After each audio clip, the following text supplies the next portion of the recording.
오늘은 마태복음 22장 1절에서 14절까지 본문입니다. 마태복음 22장 1절부터 14절까지 말씀입니다. 교독하겠습니다. 마태복음 22장 1절부터 14절입니다.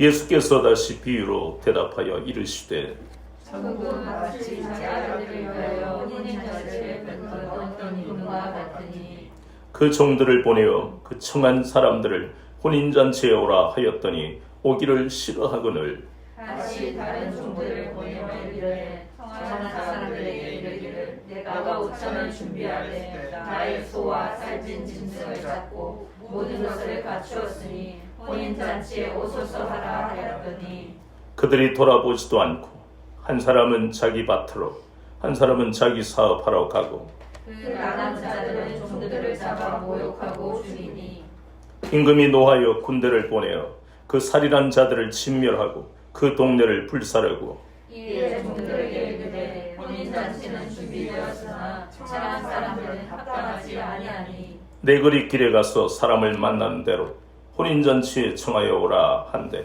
종들이 길을 나가 악한 자나 선한 자나 만나는 대로 모두 데려오니 혼인잔치에 손님들이 가득한지라. 임금이 손님들을 보러 들어올세 거기서 예복을 입지 않은 한 사람을 보고 이르되 친구여 어찌하여 예복을 입지 않고 여기 들어왔느냐 하니 그가 아무 말도 못하거든. 임금이 사환들에게 말하되 그 손발을 묶어 바깥 어두운 데 내던지라 거기서 슬피 울며 이를 갈게 되리라 하니라. 청함을 받은 자는 많되 택함을 입은 자는 적으니라. 아멘. 오늘은 마태복음 22장 1절에서 14절까지 본문을 통해 초대받은 사람은 예복을 입어야 하는 제목으로 같이 은혜를 받겠습니다. 지난 시간에 우리는 예수님이 두 비유를 통해서 말씀하신 것이 있습니다. 그것은 첫 번째는 두 아들의 비유, 또 하나는 악한 농부의 비유입니다. 큰아들은 아버지의 포도원에 가서 일하라는 그 말씀에 예 가겠나이다 하고 갔습니까? 가지 않았습니다. 둘째 아들은 실소이다 했는데 나중에 뉘우쳐서 포도원에 일하러 갔습니다. 악한 농부는 어떤 주인이 포도원을 일구어 놓고 농부들을 고용해서 그들이 나중에 열매를 맺으면 세를 받기로 하고 먼 곳으로 갔습니다. 그런데 주인이 세를 받기 위해 종들을 보냈지만 그 종들을 심히 때리고 죽이고 아들을 보냈지만 아들까지 죽였다는 그 두 가지 비유를 우리는 보았습니다. 그리고 오늘 우리가 보고 있는 것도 또 비유의 말씀입니다. 혼인잔치 비유입니다. 우리가 2절에 보니까 바로 어떤 임금이 혼인잔치를 베푸는데 사람들에게 초대장을 보냈어요.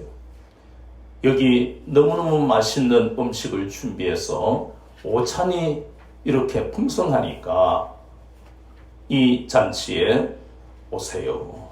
그랬는데 사람들이 왔습니까? 거절했습니다. 그래서 왕은 화가 나서 군대를 보내 그들을 진멸해버리고 이제 다시 종들에게 내거리 길로 가서 사람들을 데려오느라. 그랬더니 많은 사람이 왔는데 임금의 눈에 딱 한 사람, 예복을 입지 않은 그 사람. 그래서 그는 바깥 어두운데 쫓아내라. 그 말씀이에요. 그래서 우리는 앞에서 보았던 두 아들의 비유와 그리고 악한 농부의 비유와 또 오늘 말씀하는 이 혼인잔치에서 그 임금의 초대를 거절한 것 그리고 예복을 입지 않은 것 이 모든 것이 한 가지 말씀으로 귀결이 됩니다. 그 말씀은 바로 복음을 거절하면 결국 하나님의 심판, 지옥의 형벌을 받을 수밖에 없는 것이고 초대를 받아서 초대장은 없지만 초대를 받아 왔다 할지라도 무엇을 입어야? 예복을 입어야만 된다는 것입니다. 예복을 입지 않으면 그도 지옥에 떨어진다는. 사실상 이 마태복음의 앞에서 보았던 비유와 이 말씀은 대단히 무서운 말씀입니다. 하나님의 심판에 관한 말씀이에요. 이 하나님의 심판에 어느 누구도 예외로 있는 그런 사람은 없습니다. 그럼 왜 이런 심판의 말씀을 하실까 하는 것입니다. 하나님은 구약에서도 끊임없이 이러한 말씀을 유대인들에게 혹은 이방인들에게 말씀하셨어요. 창세기 7장 1절에 보면 우리가 잘 아는 대로 노아의 방주에 관한 말씀이 나옵니다. 그때에 하나님은 노아로 하여금 방주를 만들게 하셨는데 많은 사람들은 그 노아가 전하는 하나님의 생명의 말씀을 받아들였습니까? 받아들이지 않았습니다. 성경은 뭐라고 합니까? 그들은 술 먹고 하고 싶은 대로 했다. 그것이 에베소서 2장 3절에 보면 육체와 마음이 원하는 대로 사는 것을 말합니다. 창세기 19장 말씀에도 보면 거기에 하나님의 심판에 관한 것이 말씀이 됩니다. 노아의 홍수, 그 다음에는 바로 유황과 불로 심판은, 그때에도 소돔 고모라 사람들에게 하나님은 기회를 주셨습니다. 그들은 받아들이지 않았습니다. 심지어 창세기 19장 14절에 보니까 롯의 두 사위들까지도 롯이 전하는 생명의 말씀, 구원의 말씀을 뭐로 여겼더라? 농담으로 여겼더라. 열왕기상 22장에 보면 미가야 선지자가 나옵니다. 하나님은 범죄한 북이스라엘의 왕들이 다 폐역하지만 그 중에 가장 폐역한 왕이 누구라고요? 아합 왕이라고 성경은 말씀합니다. 그 폐역한 지옥에 떨어질 그 왕이라 할지라도 하나님은 끊임없이 생명의 말씀을 전해서 그가 회개하고 하나님께로 돌아오기를 원하시는 것이 아버지의 마음인 것입니다. 그래서 하나님은 미가야의 입을 통해서 네가 나가면 죽는다, 그렇게 생명의 말씀을 전하지만 그 아합 왕은 미가야 선지자의 말을 듣습니까? 안 듣습니다. 대부분의 거짓 선지자가 말하는 그 말만 듣습니다. 신약에 가서도 마태복음 14장에 보면 세례 요한이 죽임을 당합니다. 구약의 마지막 선지자 엘리야라 불리우는 그 세례 요한을 통해서 하나님은 범죄한 유대 종교 지도자들 그리고 유대인들에게 생명의 말씀을 전하게 하시고, 너희들이 조상들과 마찬가지로 하나님 앞에 우상 숭배하고 불순종한 결과로 너희들은 지옥의 형벌이 기다리고 있다. 그러나 회개하고 돌아오면 너희들은 용서를 받을 것이다. 그랬지만 사람들은 세례 요한이 죽임을 당해도 아무 감각이 없었습니다. 예수님은 또 스데반 집사와 이들의 입을 사용하셔서 유대인들에게 너희들이 죽인 그 예수라 하는 사람이 바로 하나님이 보내신 메시아다. 너희들은 메시아를 죽인 것이다. 그랬을 때 스데반 집사 앞에 많은 그 유대인 군중들이 회개했습니까?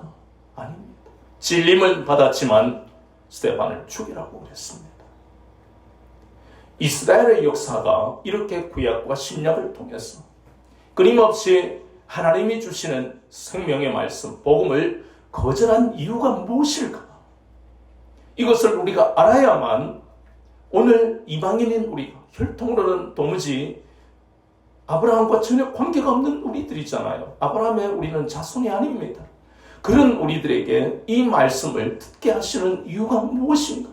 우리는 깊이 생각해야 합니다. 그 근거로서 혼인잔치의 비유를 통해 생각하게 하시는 거예요. 이 임금은 종들을 보내어 이 놀라운 초대의 자리에 사람들을, 초대장을 보냈지만 그들은 거절했는데 그 거절의 이유가 무엇입니까? 본문에 보니까 첫 번째는 어디로 가고? 자기 밭으로 가고, 또 두 번째는 자기 사업하러 가고.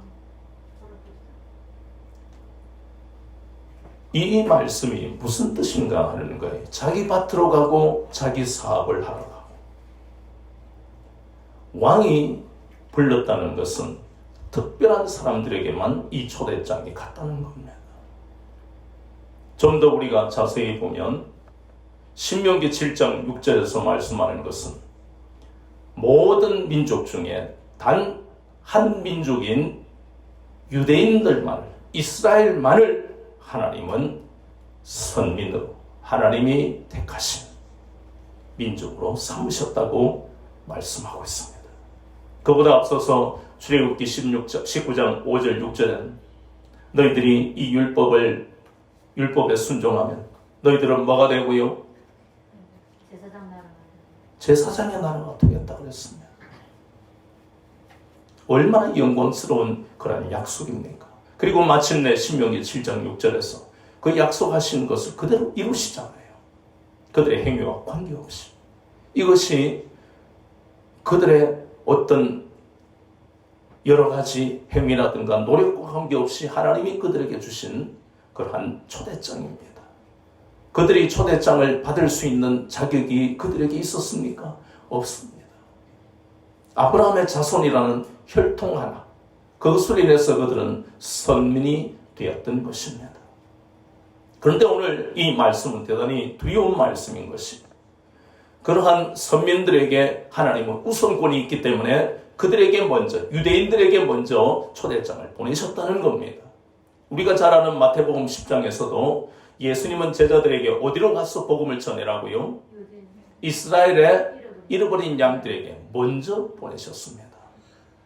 그것은 오늘 나오는 이 말씀, 초대장을 받은 사람들이 결국 유대인인데 그 말씀의 의미와 마태복음 10장의 말씀의 의미가 똑같습니다. 그들이 먼저 신명기 7장 6절에서 선민이 되었기 때문에, 하나님이 선민으로 삼으셨기 때문에 이 초대장, 혼인잔치의 초대장을 보내신 겁니다. 다시 말해서 혼인잔치는 이 땅에서도 천국의 삶을 살 수 있고 마침내 천국에 간다는 이 어마어마한 특권을 하나님이 먼저는 유대인에게 허락하셨던 겁니다. 이 놀라운 천국 혼인잔치에는 구체적으로 오늘 본문에 보니까 무엇을 준비해 놓으셨다고요? 오찬을 준비해 놓으셨다. 이 오찬에는 살진 소를 잡고 얼마나 맛있는 음식들을 준비해 놓았는지 모릅니다. 이것은 영적인 의미입니다. 하나님이 우리를 부르시고 하나님이 유대인을 먼저 부르실 때는 무엇을 준비해 놨습니까? 세상에 살아가면서 얼마나 많은 근심 걱정이 있고 원하지 않는 일로 인해서 고통을 받는 인생을 하나님은 하셨기 때문에 시편 90편 10절에도 수고와 슬픔밖에 없는 인생인 것을 아셨기 때문에 하나님은 먼저 지명하여 부른 이 이스라엘 백성들에게 오찬이라고 부르는 이 땅에서 줄 수 없는 기쁨과 소망을 가지고 살아 성령님의 위로하심과 그리고 놀라운 영생의 그런 특권을 허락하시려고 먼저 유대인들을 부르셨다는 겁니다. 그리고 이 땅에 사는 동안도 천국의 삶을 살 수 있도록 유대인들을 먼저 부르신 겁니다. 그것이 바로 오찬이고 그 오찬을 누릴 수 있는 그 특권이 먼저는 누구에게 있다고요? 유대인들에게 있었다는 겁니다. 그런데 그들이 어떤 이유로 거절했습니까? 자기 밭에 가야 되고 자기 사업하러 가야 되고. 그러면 한번 생각을 해보세요. 그들에게 하나님이 준비해 놓으신 것과 자기 밭에 가고 자기 사업하러 가는 것과 비교하면 이게 비교가 될까요? 비교가 되지 않습니다. 하나님이 준비해 놓으신 이 오찬과 비교할 수 있는 세상의 것은 아무것도 없습니다. 그러니 얼마나 이 유대인들이 어리석은 거예요. 그런데 이해가 되지 않습니다. 이렇게 어마어마한 하나님의 축복이 예비되어 있는데 왜 그들은 거절해버렸을까? 그 이유를 우리는 알아야만 우리에게도 이런 일이 때때로 일어날 때에 이런 유대인과 같은 어리석은 행동을 하지 않는다는 것입니다. 그들이 이러한 놀라운 오찬이 있는 이 잔치를 거절한 이유는 바로 그들 마음속에 조상들이 그랬던 것처럼 에베소서 2장 3절 말씀처럼 육체가 원하고 마음이 원하는 대로 살고자 하는 욕망이 더 컸기 때문입니다. 창세기 19장 19장에서 우리가 보았던 그 심판도 하나님이 그들에게 기회를 주셨고 심지어 구원받은 롯조차도 창세기 13장 10절에 보면 그 롯은 약속의 땅에 갔지만 여러 가지 어려움이 있으니까 그가 롯이 눈을 들어 무엇을 보았다고요? 요단들을 바라보니 그것이 여호와의 동산 같더라. 그러니 롯의 마음속에 이 어려움을 하나님은 이전에도 건지셨고, 내가 갈대아인의 우르의 그 타락한 사람들 속에 살아갈 때도 하나님은 나를 구별해서 건지셨고, 그리고 아브라함이 잘못 판단해서 애굽으로 내려가 어려움을 겪었을 때도 하나님은 우리를 건지셨는데, 그 구원의 은혜가 롯의 마음속에 있었다면 그는 요단들을 바라보다가도 아저씨가 하는 그 신앙의 모습을 따라가야 되겠다, 그런 결심을 안 하겠습니까? 똑같은 장면에서 어려움을 당한 우리가 룻기를 보면, 룻은 이방인인데도 불구하고 자기 남편이 죽고 시어머니는 돈도 없는 그런 가난한 입장이지만 어머니를 따라 나서면서 어머니의 하나님이 나의 하나님입니다, 그 고백하는 사람과 하나님이 택해서 갈대아인의 우리에서 건져낸 그 롯과 비교합니다.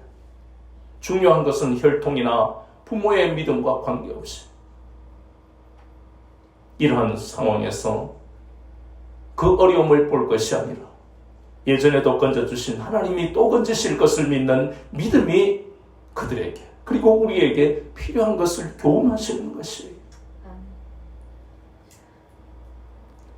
우리가 잘 아는 대로 창세기 3장 6절에 보면 특별한 은혜와 축복을 받았던 그 아담일지라도 하와와 함께 창세기 3장 6절에 보암직하고 먹음직하고 지혜롭게 할 만큼 탐스러운 것을 이기지 못했다는 것입니다. 마음에 무엇을 품고 있느냐 하는 것이요, 이런 유혹이 왔을 때 하나님의 영광을 드러내기도 하고 우리는 넘어지기도 한다는 것입니다. 유대인들은 특별한 권한을 하나님께로부터 받았지만, 그러나 그들은 이 놀라운 혼인잔치의 비밀을 깨닫지도 못하고 이 땅에서의 삶에만 만족하는 어리석은 판단을 한 결과 마침내 오찬을 누리지도 못하고 그들은 본문의 말씀처럼 임금이 보낸 군대로 침멸당하는, 그것이 바로 AD 70년에 있었다. 로마의 티투스 장군이 보낸 로마의 그 군대로 인해서 멸망당하는 비극이 그들에게 있었던 겁니다. 이 말씀이 여기에서 끝나는 것이 아닙니다. 초대장을 받았던 유대인들과 달리 먼저 받았던 그 사람들의 실패와 달리 내거리길에 있는 사람들, 내거리길이라는 이 의미는 이방인들이 많은 사는 거리다, 그 뜻입니다. 지금까지는 복음이 전해지질 않았습니다. 왜냐하면 주님이 금지시키셨기 때문에. 그런데 이제는 구원이 유대인에서 이방인으로 옮겨지는 놀라운 사건이 바로 이 말씀입니다. 그들은 초대장도 없어요. 유대인들처럼 우선권도 없어요. 그런데 종들이 와서 아무나 오시오, 그런 초대를 받은 거예요. 그들은 신기했을 것 아닙니까? 우리가 유대 사회를 보면 이방인들이 얼마나 소외받고 멸시받았는지 모릅니다. 우리가 그 4대 사복음서에도 봐도 수로보니게 여인만 봐도 자기를 개라고 여길 정도로 이방인들을 차별하는 유대의 사회였습니다. 그랬는데 그들이 이 놀라운 초대를 받고 얼마나 충격을 받았겠습니까? 그러니 서로 가려고 모든 사람들이 이 혼인잔치에 참석을 한 겁니다. 종들이 오늘 본문에 보니까 뭐라 그랬습니까? 모든 사람을 아무나 데리고 갔다 그랬습니다. 그들 중에는 선한 자도 있었을 것이고 악한 자도 있었을 것인데, 그런데 놀라운 것은 모두가 다 그 혼인잔치에 참석할 수 있었다는 겁니다. 이것이 바로 구원의 비밀입니다. 갈라디아서 3장 26절부터 28절에 보면 그 비밀의 근거는 바로 예수 그리스도를 믿으면 그가 과거에 어떤 삶을 살았든 관계없이, 그가 유대인이었든 이방인이었던 자유자였던 노예였던 아버지가 뭘 하든가 관계없이 예수 그리스도를 믿기만 하면 구원받는 놀라운 말씀이 바로 갈라디아서 3장에 있다는 겁니다. 에베소서 1장 4절은 더 구체적으로 창세전부터 하나님이 예정하셨고 예수 그리스도 안에서 하나님의 자녀가 되게 하신다고 분명하게 말씀하고 있습니다. 우리가 사도행전 10장에 보면 이 놀라운 사건, 구원이 유대인에서 이방인으로 옮겨지는 사건의 최초의 사건이 바로 고넬료 집에서 성령님이 임하신 이 놀라운 사건이 계기가 됩니다. 역사적인 상징적인 사건이에요. 고넬료는 이방인이죠. 베드로는 유대인입니다. 유대인과 이방인의 만남을 통해서 하나님이 이 구원의 놀라운 역사를 이방인에게 옮기시는 그런 사건을 우리에게 보게 하시잖아요. 그 상징적인 또 하나의 비유가 로마서 11장 17절에 보이는 감람나무 비유 아닙니까? 참감람나무의 가지 얼마를 꺾으시고 거기에다가 아무 열매를 맺지 못하고 열매를 맺어도 맛도 없는 아무 쓸데도 없는 돌감람나무에 그 가지를 접붙여서 참감람나무의 진액을 누리는 자가 되게 하시는 놀라운 이 구원의 비밀을 우리에게 알게 하시잖아요. 정말 여러분이 다 그 비밀의 주인공들입니다. 세상에서는 여러분들이 여러 가지로 차별을 받고 또 그런 것 때문에 가슴앓이 할지는 몰라도 저와 여러분은 바로 이 놀라운 구원의 비밀의 주인공들이에요.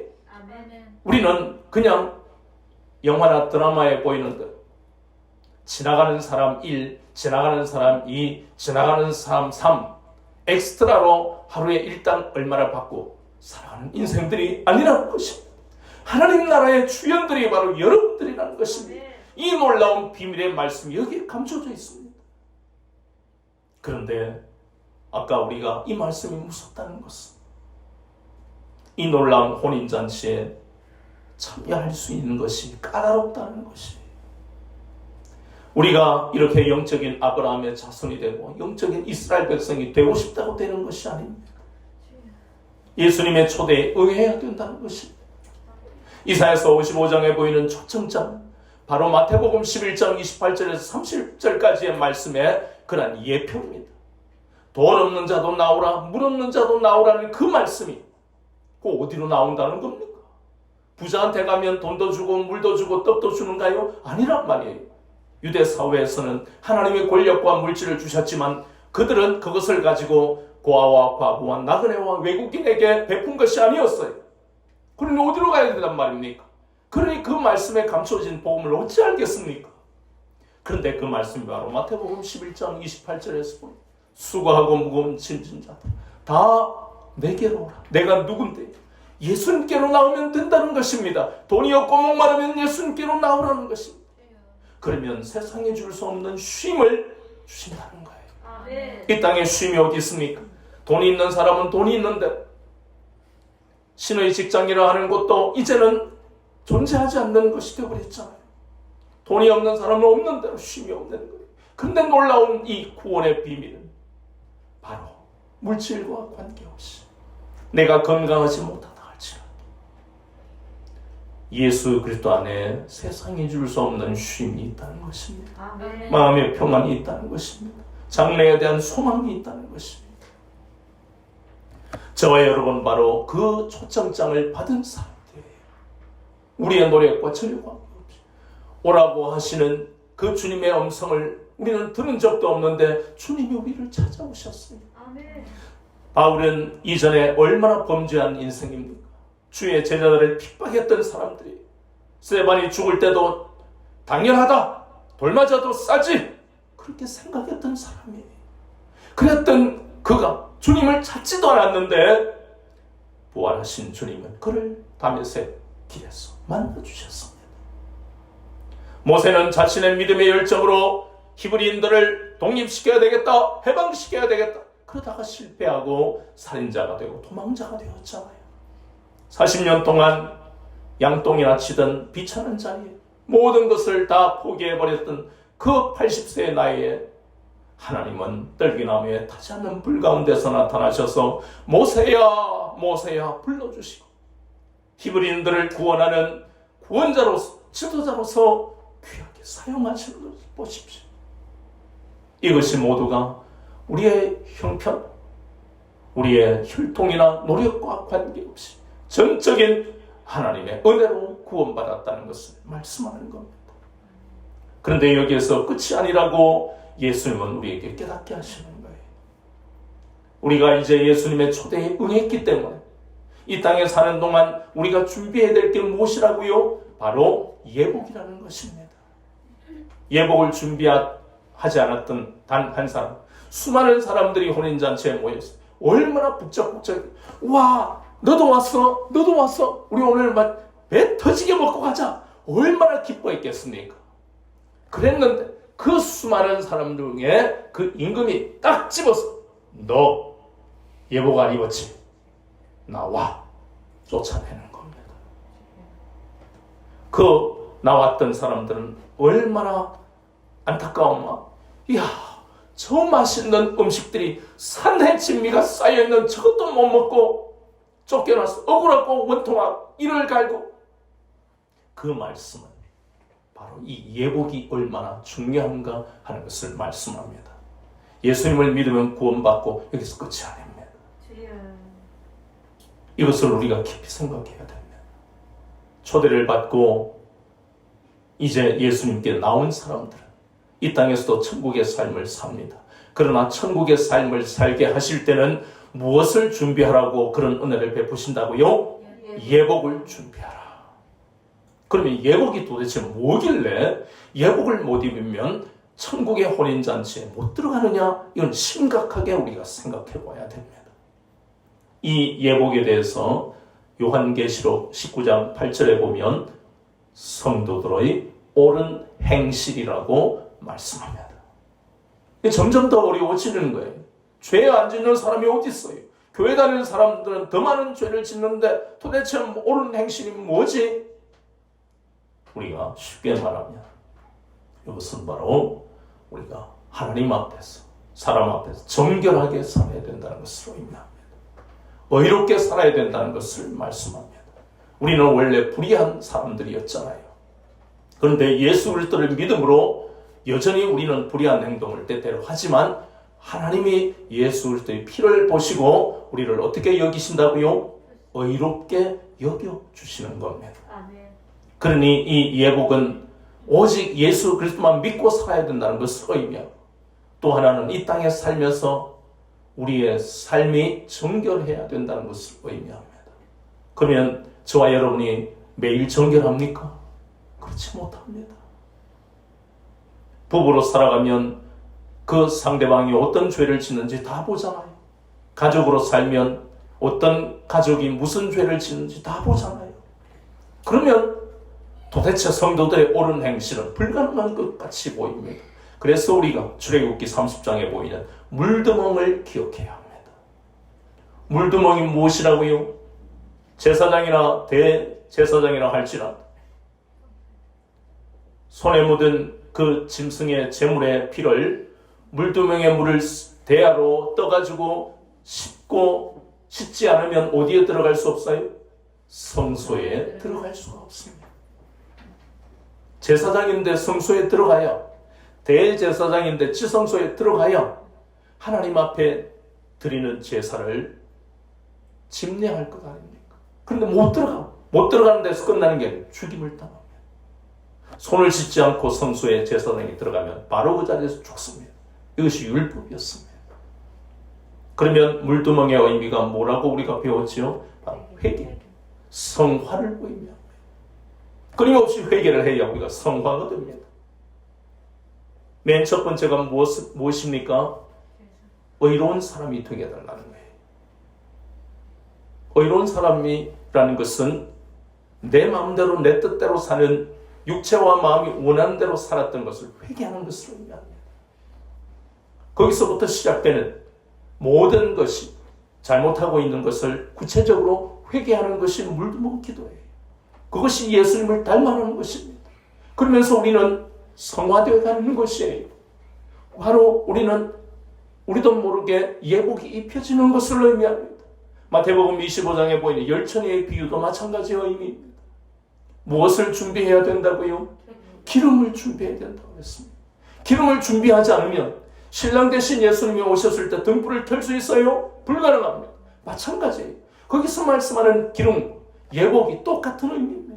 이 땅에서의 우리의 신앙의 좋은 습관을 기르지 않으면 그 구체적인 것이 물두멍을 통해서 내가 죄와 허물이 있으면 그때마다 회개하지 않으면 우리는 정결해질 수가 없다는 것입니다.